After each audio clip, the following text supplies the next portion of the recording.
অনেকে মনে করেন দুনিয়ার সফলতাই আসল সফলতা, যে দুনিয়াতে সফল হলো সেই সফল।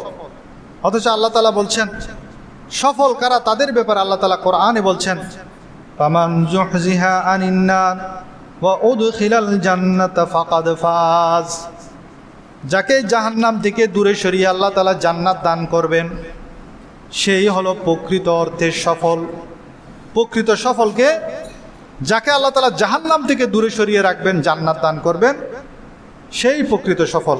আপনি দুনিয়ার মধ্যে অনেক সফল, কিন্তু আখেরাতে গিয়ে যদি আপনি জাহান্নামের মধ্যে চলে যান, জান্নাতের কাছেও যেতে না পারেন, তাহলে আপনি সফল না।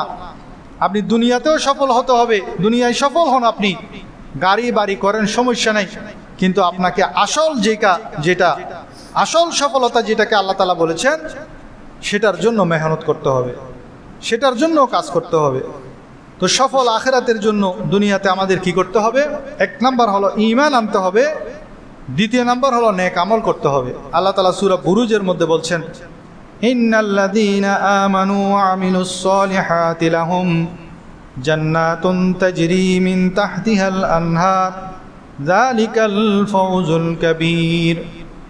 নিশ্চয় যারা ঈমান এনেছে এবং নেক আমল করেছে তাদের জন্য রয়েছে এমন জান্নাত যে জান্নাতের তলদেশে নহর প্রবাহিত, আর এটাই হলো সফলতা।